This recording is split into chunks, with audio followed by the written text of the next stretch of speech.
La reforma laboral que ha aprobado el gobierno Rajoy y que son 61 páginas del boletín oficial del Estado, difíciles de leer y a veces difíciles de comprender.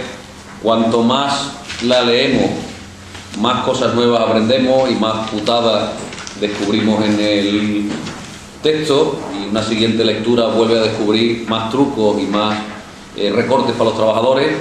En todo caso, sí se puede afirmar que arranca derechos que los trabajadores habíamos conseguido, pues algunos incluso a principios del siglo XX, otros durante el franquismo y otros a la muerte de Franco, y deja las relaciones laborales en una situación más parecida a la del siglo XIX que a la del siglo XXI. Yo creo que para empezar hay que tener en cuenta el método. Estos señores le han explicado la reforma laboral al ministro de Economía de Alemania, le han explicado la reforma laboral al comisario de Economía de la Unión Europea. Esto cuando pensaban que no les oíamos y que creían que tenían el micro cerrado. Y a los españoles nos enteramos cuando se publicó en el boletín oficial del Estado. A los dirigentes de los sindicatos, que pienso yo que algo tendrán que ver en temas de relaciones laborales, la ministra de Trabajo los llamó por teléfono una hora antes de empezar el Consejo de Ministros para explicarle el contenido de la reforma. Y han elegido, de todos los métodos posibles para promulgarla, aquel que no permite o que menos margen da para la negociación, que es el decreto ley. Porque si la hubieran publicado como proyecto de ley, hay una tramitación parlamentaria durante la cual se discute, y mientras tanto las leyes laborales siguen siendo las anteriores. Decreto ley significa que esto se discutió en el Consejo de Ministros el día 10, se publicó en el BOE el día 11 y el día 12 ya es efectiva. Queda una tramitación parlamentaria, ciertamente, pero el Gobierno ha elegido aquel mecanismo que no permite negociación. Y esto es una primera reflexión, porque esto indica para quién gobiernan estos señores. Gobiernan para la señora Merkel, gobiernan para el comisario de Economía de la Unión Europea. Lo dice el preámbulo de la reforma, que esta es una reforma que la exigen los mercados y las instituciones internacionales. Y, muy en tercer lugar, le cuentan a los españoles lo que ellos han decidido. Llevan 2 meses en el gobierno. 2 meses. Y en 2 meses les ha dado tiempo de subirnos los impuestos, que en la nómina de este mes ya lo vamos a ver, de apalear a los estudiantes y de dejar los derechos laborales reducidos a unos zorros. Y, como dijo una de las dirigentes del PP, esto es el inicio del inicio. Ya veremos lo que plantean en los presupuestos generales del Estado. Pero el recorte puede ser entre 20.000 y 30.000 millones de euros, que tienen que salir del Estado social y del empleo público, porque es difícil encontrar 30.000 millones de euros en los presupuestos de otro lado. Y por eso no quieren sacar los presupuestos, porque si los presupuestos fueran a favorecer al señor Arenas para las elecciones, los habrían publicado hace un mes. Pero como saben que les van a hacer daño, pues lo sacarán después de las elecciones andaluzas. En cuanto a los contenidos, lo primero, esta es la reforma del despido libre, porque en teoría, y hay mucha discusión, si el despido está en 45 días, o si está en 33, o en qué condiciones está en 45, en qué condiciones está en 33. En teoría, hasta el 12 de febrero, el tiempo que tengas acumulado en la indemnización por despido está en 45 días por año trabajado con 42 mensualidades, y a partir del 12 de febrero 33 días por año trabajado para todos los trabajadores. Pero en la práctica esto no tiene la menor importancia, porque han dejado tan fácil el despido objetivo de 20 días que el 90% de los despidos van a ser con 20 días de indemnización y un máximo de 12 mensualidades.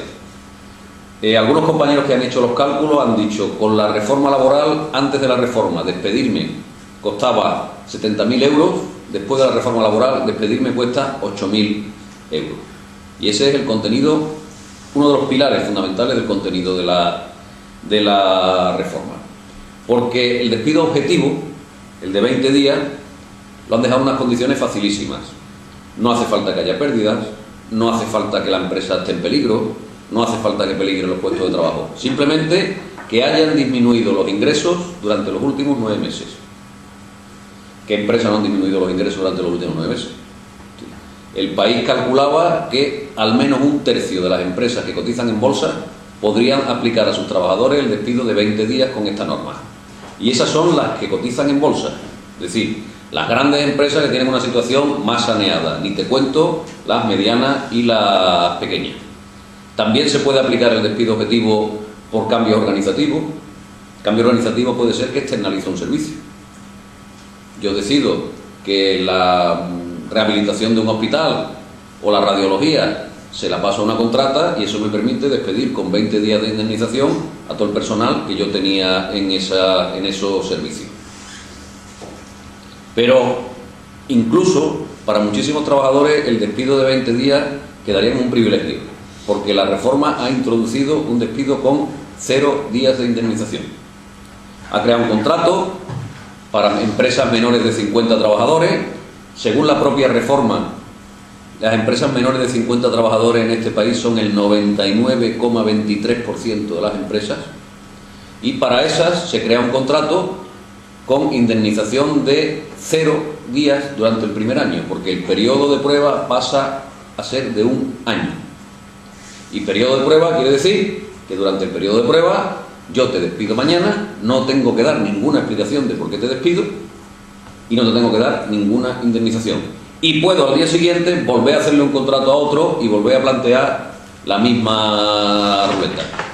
Este contrato en teoría es fijo y estadísticamente seguramente se maquillen las cifras y 99% de los contratos sean fijos, porque es más barato despedir con este que con un contrato temporal. Con un contrato eventual tienes que pagar 8 días de indemnización y con este 0 días de indemnización. Por lo tanto, para muchísima gente despido 0, para otros muchos despido de 20 días y para los pocos que queden despido de 33 o de 45, pero hasta ese lo han hecho más fácil, porque han desaparecido los salarios de tramitación. Es decir, antes si te despedían y el despido era improcedente y el juicio era 6 meses después, había que pagarte esos 6 meses de salario, cosa lógica, porque no estabas despedido, y ahora eso desaparece. Solo se pagará el salario de tramitación en 2 casos: cuando el despedido sea delegado sindical y cuando la empresa opte por la readmisión, lo cual significa que ninguna empresa readmitirá, porque readmitirle le cuesta pagarte 2 meses, 3 meses, 4 meses de salario, y dejarte en la calle no le tiene que pagar indemnización, porque en el fondo de la reforma lo que dice no es que es el empresario el que tiene que probar que el despido es procedente, sino que es el trabajador el que tiene que demostrar que el despido es improcedente. Es decir, desequilibra el tema contra los trabajadores.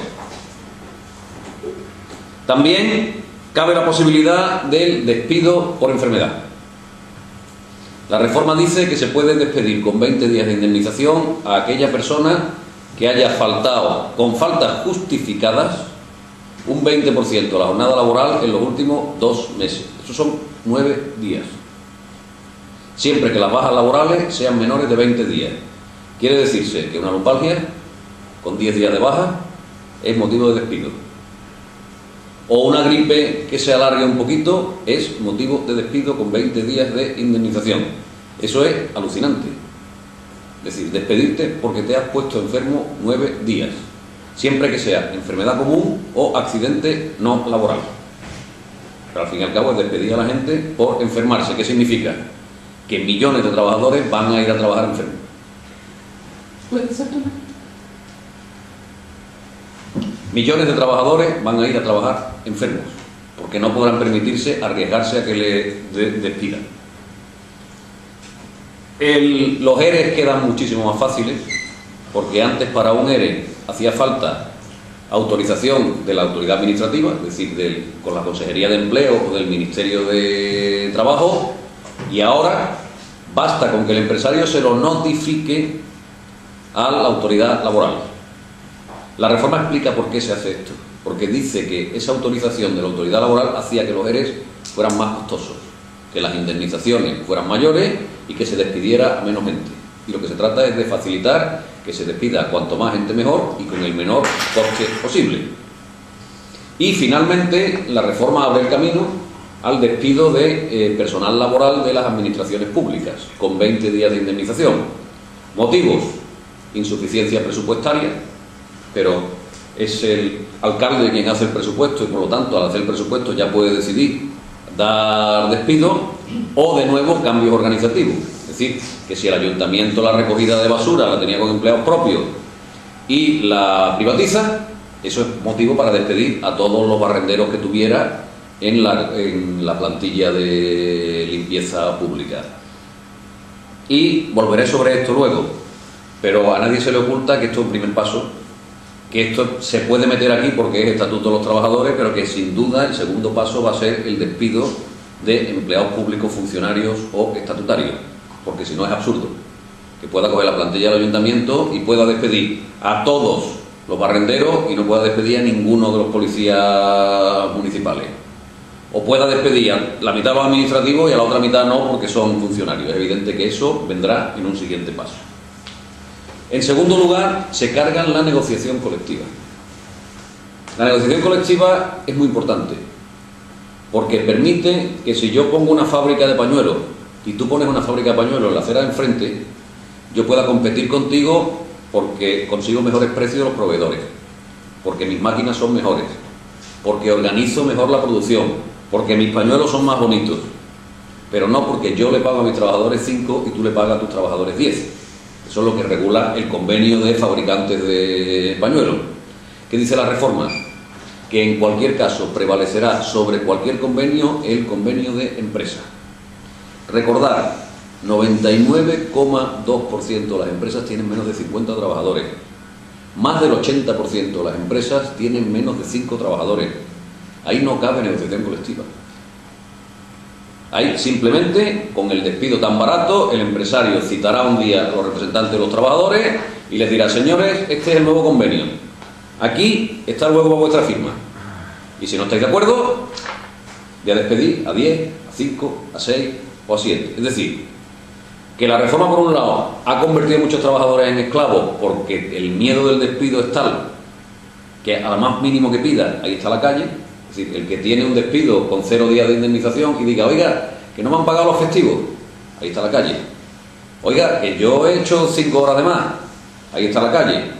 Y encima permite que prácticamente las relaciones laborales se individualicen.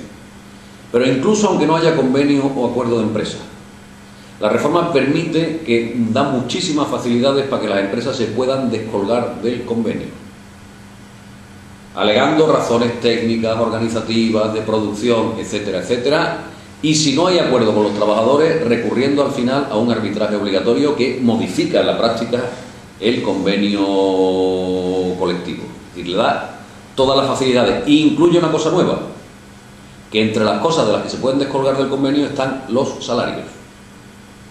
Por lo tanto, la empresa puede decir: la situación es mala y yo voy a aumentar la jornada, voy a cambiar los turnos y voy a reducir los salarios de los trabajadores, y si la representación laboral no está de acuerdo, pues recurriré a un arbitraje obligatorio que viene dentro de la reforma y acabaré rebajando los salarios. Y el convenio se puede modificar en cualquier momento en la propia comisión paritaria. Y esto puede generar una presión continua sobre los miembros de la comisión paritaria para que modifiquen a la baja convenios que se han firmado. La reforma elimina lo que se llama ultraactividad de los convenios. Si sabéis que hasta ahora un convenio, cuando se terminaba su vigencia, el articulado del convenio seguía vigente. Y eso permitía que pudiéramos negociar los convenios con toda la tranquilidad del mundo. Ahora son 2 años. Y al cabo de los 2 años el convenio desaparece. ¿Y qué lo sustituye? El convenio de ámbito superior, si lo hay, o el Estatuto de los Trabajadores y el salario mínimo interprofesional. En el caso de este hospital, por ejemplo, recordar que el convenio de ámbito superior significa un 30% menos de salario. Pero si el convenio provincial de clínicas privadas no se renovara, estaríamos en 640 euros de salario para todas las categorías profesionales y en 40 horas de jornada laboral para todas las categorías profesionales. Y todo lo que viene de permisos, etcétera, en el Estatuto de los Trabajadores, que como sabéis es un mínimo. Termino. ¿Qué podemos hacer? Bueno, yo creo que es el momento de hacer todo lo posible por pararle los pies. Primero, porque no sería la primera reforma laboral que el gobierno se tiene que comer. Aznar sacó una reforma laboral y tuvo que comerse prácticamente el 90% del contenido. por la movilización social que generó. Y en segundo lugar, porque aunque saliéramos a la calle con todas las de la ley y no paráramos la reforma laboral, es que hay que parar los pies, que vienen muchas más cosas detrás. Es que si pasa la reforma laboral y encima ganan las elecciones andaluzas, los presupuestos generales del Estado van a ser tela de recorte y lo que venga. Aquí están hablando de una ley de huelga, aquí están hablando de que el desempleado que le ofrezca un empleo en Laponia, que se tenga que ir a Laponia aunque sea cobrando 640 euros.